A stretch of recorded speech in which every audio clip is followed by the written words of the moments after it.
Welcome to the book report, presented by the Millions. My name is Janet. My name is Mike, and I don't have a twirly chair. And I'm house sitting. I'm living the house sitting dream, drinking somebody else's wine and twirling around in their chairs. Because Mike and I are here to talk to you about some books that we've read. It's sort of an old school book report in which we're both just going to talk about one book each, because behind the scenes featurette, I didn't read the book we were supposed to read. Whoopsie! Tell me what I missed.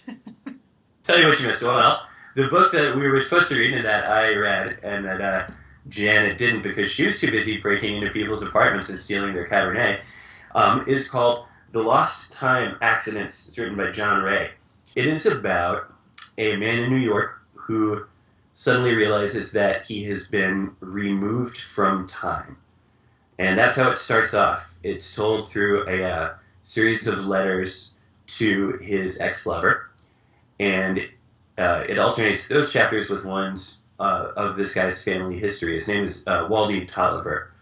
And he comes from a long line of physicists and sort of science gadflies who have these interesting theories about time. He has a grandfather who immigrated to the United States from what is now Czechoslovakia, or what is now Czech Republic, and started working at a watch factory and became a millionaire. And his grandfather's brother, his great uncle, was a Nazi war criminal who was obsessed. He thought that time, the great uncle, was a Jewish lie, like a Jewish invention. And he's writing letters to his ex-lover, who is married to the head of a church that is kind of like Scientology, but was founded after people took a science fiction book that Waldy's dad, who's a science fiction author, wrote way too seriously. Wow. Now, yeah, like I said, I'm a little ambivalent about it. There were...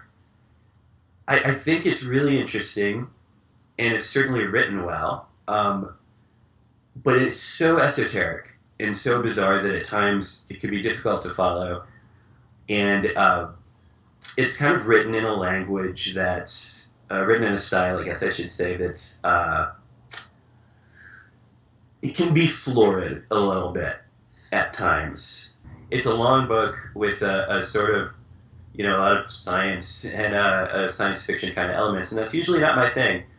But for some reason, I couldn't stop reading it. I really wanted to know what happened, and there are some things that are off-putting. The writing style can be a little florid. The whole thing where he's writing these letters to Mrs. Haven, who's his lover, former lover, is really bizarre, and it doesn't really make sense until the end of the book, until you get kind of a good idea of why that's happening. So it pays off. Whether it's worth it, to get through it, to get to the payoff, I can see people going either way. I want to talk about the book, which I do not have with me because I'm house sitting, so I'll just hold up this book and then superimpose the cover over.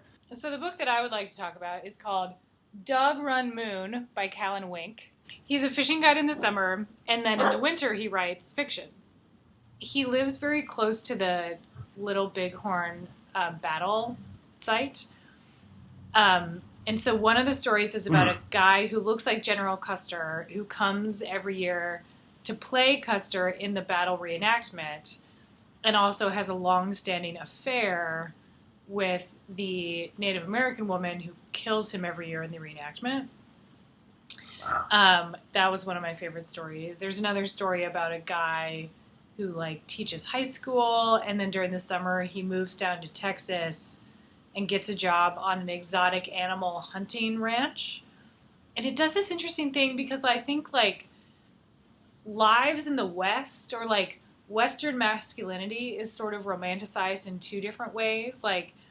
In one, there's just the myth of the American cowboy and a man who lives on the range. There's another romanticism, which he deals with a lot in the book, which is about young people who live in the West now, or who have jobs as fishing guides or ranchers, a lot of their family or friends who live in like cities and have more conventional jobs are always like, "You're living the life, man. Like, I'm going to move out here and be a fishing guide too." And I think it does an amazing job of subverting both of those myths, but also showing how beautiful and complicated like life in the modern West is.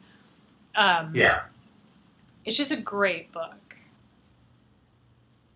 Well, that was another episode of the Book Report. Thank you for joining us. We'll be back in 2 weeks with another episode, not in a stolen house, but we hope to see you there. It'll be good anyway. Yeah. You'll never walk alone, Mike.